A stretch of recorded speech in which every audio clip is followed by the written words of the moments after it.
Stop what you are doing and look at the beverage nearest to your hand. Maybe it is an iced coffee.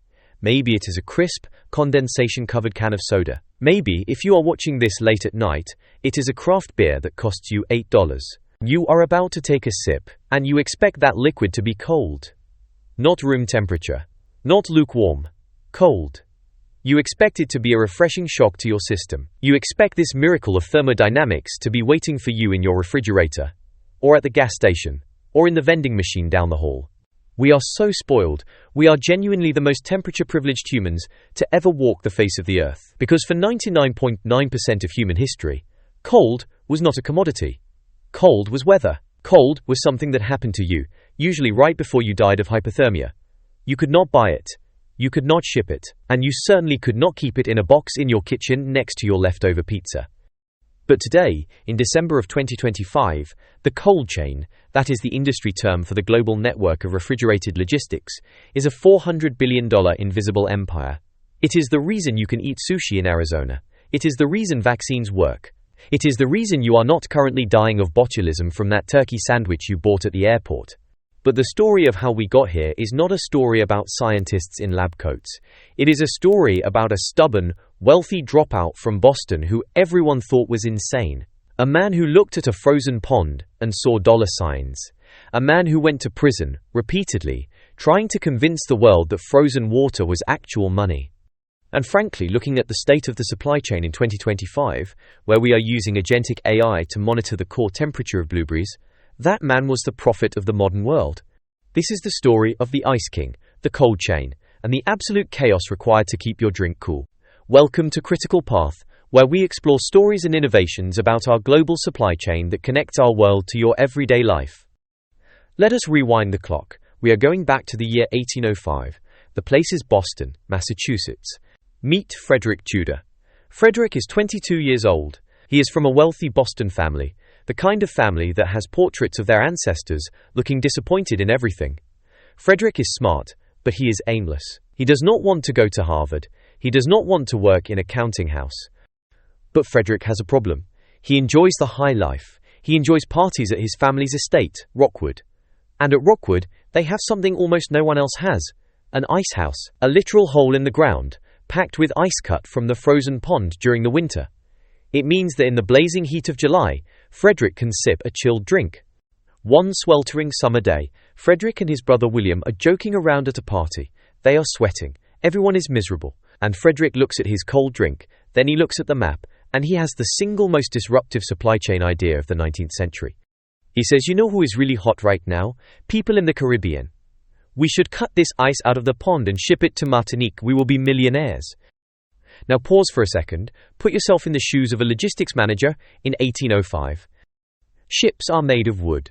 They are slow. The ocean is full of salt and friction. The Caribbean is thousands of miles away and sits on the equator. Ice melts. That is literally the only thing ice does when it is not freezing. The physics of this business plan are terrible. It is like trying to transport a cloud in a butterfly net. Everyone told Frederic he was an idiot. They mocked him, but Frederic was a classic entrepreneur, which means he possessed a dangerous combination of unearned confidence and family money. In 1806, he buys a ship called the Favorite. He hires a crew to cut 130 tons of ice from a pond in Sawdust, Massachusetts. The local newspaper, the Boston Gazette, actually ran a headline that said, quote, "No joke. A vessel has cleared at the custom house for Martinique with a cargo of ice. We hope this will not prove to be a slippery speculation." End quote. They were laughing at him. It was the 19th century equivalent of investing your life savings in digital pictures of monkeys. So Frederic sails to Martinique. And amazingly, the physics hold up. The ice survives the voyage. He arrives in the tropics with a ship full of winter. He is ready to count his money. But he ran into a problem that every modern supply chain manager recognizes immediately. He had a product, but he had zero demand. The people of Martinique looked at the ice and said, "What do we do with this?" They had never seen ice before. They did not have ice boxes. They did not know you were supposed to put it in the drink. There are historical accounts of people buying a block of ice and putting it in their pockets to take home, only to be angry when they arrived with wet pants and no ice. They thought it was a scam. They thought the ice was just cold, wet rocks that disappeared. Frederic Tudor lost $4,500 on that first trip. In today's money, that is enough to hurt. Most people would quit. Frederic did not quit, he doubled down. He ended up in debtor's prison. Not once, but multiple times. He was arrested in Boston. He was bailed out. He tried again. He failed again. He spent years running from creditors. He was the laughingstock of New England. But while he was sitting in those jail cells, Frederic Tudor was figuring out the two pillars of the modern supply chain: insulation and marketing. First, insulation. Tudor realized he could not just throw ice in the hold of a ship. He experimented with everything: rice chaff, wheat straw, coal dust. Nothing worked well enough. Then, he found the holy grail: sawdust. The lumber mills of New England produced mountains of sawdust. It was trash. They would pay people to haul it away. Tudor realized that sawdust is an incredible insulator because it traps millions of tiny air pockets. He packed his ice blocks in sawdust, and suddenly, he could ship ice to Havana, to Charleston, to New Orleans, and lose less than 10% of the cargo.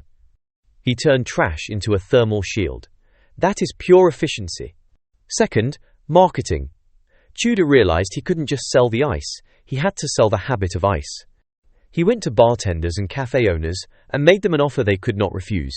He said, "I will give you this ice for free. Take it, use it for a year, but you have to sell your drinks cold." The bartenders agreed. Customers tried a cold drink in the middle of a sweltering July. Their brains short-circuited with joy. They became addicted to the cold. Once the year was up, Tudor came back and said, "Okay, the free trial is over. Now the ice costs 5 cents a pound." He created the subscription model before the internet was even a dream.